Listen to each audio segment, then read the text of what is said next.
My next guest, in a lot of ways, are what I believe every parent who's watching, you're like, Tamima, mi nataka mtoto wangu akue kama huyo.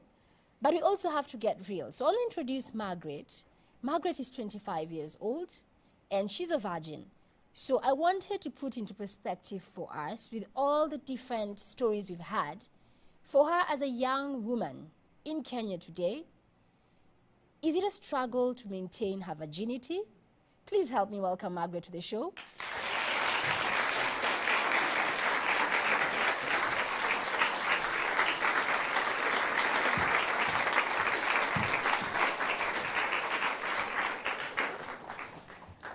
Okay, so Margaret, I'm going to be the devil's advocate here.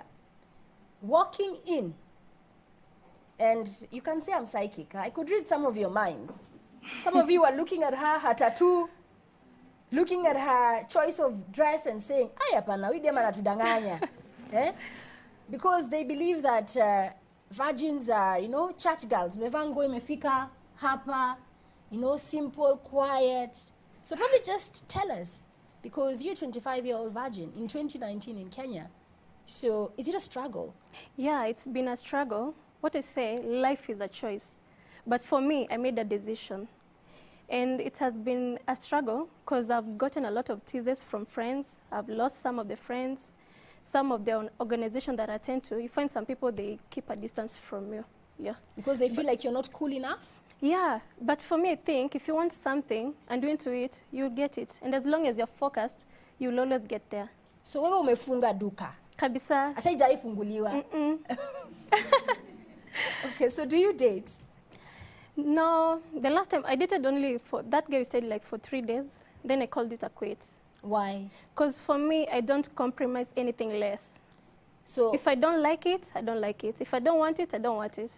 I'm sure that in your future, you probably hope to meet a nice man, settle down with him, have children. Yeah, I'm still waiting for my Mr. Right. And because you were here with us having all the discussions, and you had the earlier girls complaining that girls our age are playboys, I might have the right intentions. So for you, even more so, because umefunga duka, are you worried that you might meet a guy and maybe he dupes you? Yeah, sometimes I get worried. But for me, I've put it God first. And for me, I can say God has saved me. Because like most girls at my age, they can say the same thing. And in this case, I don't blame our generation. It's our parents and also our society of today. You find in today's society, also in organization, they teach girls sex education, but they forget about men. Like in today's society, it's okay for men to go out there roaming their wild oats, other than girls, where if a girl you do something, you are like, unaiko kando in your society. But it's high time where society, the same values they're giving to ladies, also they do it for men. If they do that both, you'll find the society will change a lot. Elsie, I want to rope you in on that, because I feel like she's made a very powerful point on the point of purity. Because as girls are taught, you must keep it for marriage. And I'm going to have a follow-up show on this, where I'll just have a room full of young men talking about the same subject. And in that room, I kid you not, boys are socialized differently. If anything, they believe that the more, the better. So I think we have to go back to how, these young boys were raised, So it was like almost like a conquest, if you may. Who will sleep with the most number of women, who will have more girlfriends, etc. But like she said, for her as a girl, she's told she needs to cross her legs, yeah? But I think the two conversations need to happen. Same with the girls and same with the boys. But I'll want to encourage the men especially to rise up, because me as a woman who is teaching women on sexual purity, I cannot have the conversation with men.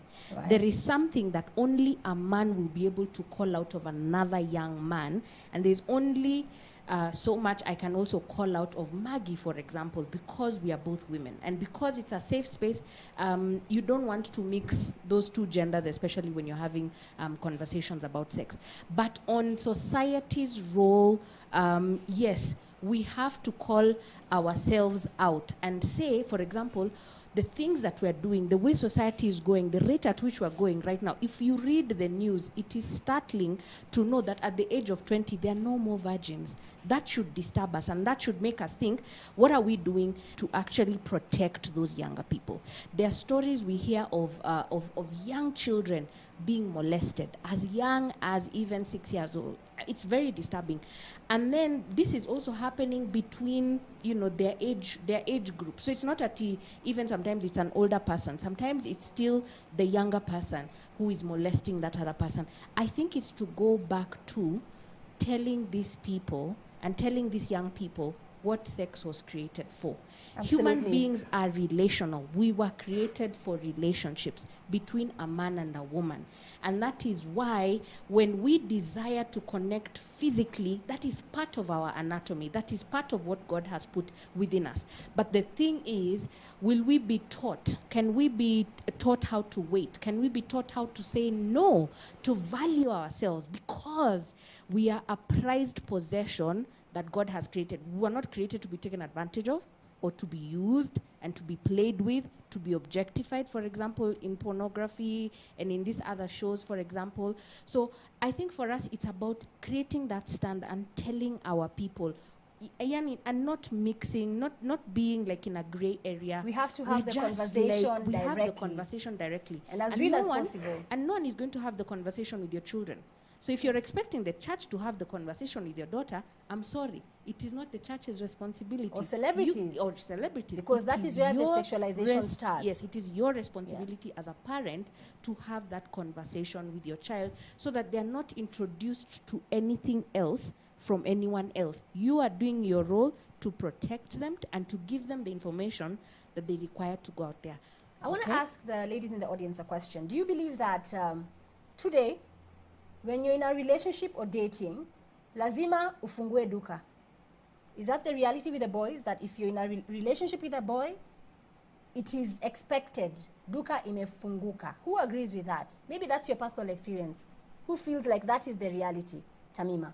To be in a relationship, all my friends in relationships I know that they're having, wamefungua duka. Who disagrees and says, no, I can be in a relationship, lakini nimefunga duka? Okay, I like that this time round, the funga duka voices are louder. Mm-hmm. And bottom line, what we're telling you is that you have to make the right choice for your life. If you're a young person, stay informed, get educated, know what your options are. If you're a parent, do not run away from this conversation. If you cannot have it with your child, you can reach out to other mentors, whether in church, school, older siblings, because we are living in very different times.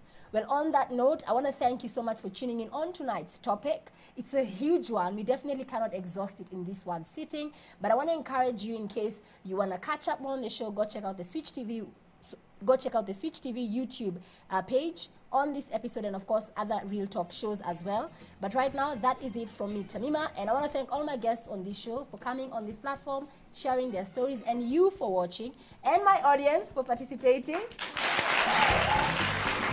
I'll see you next time.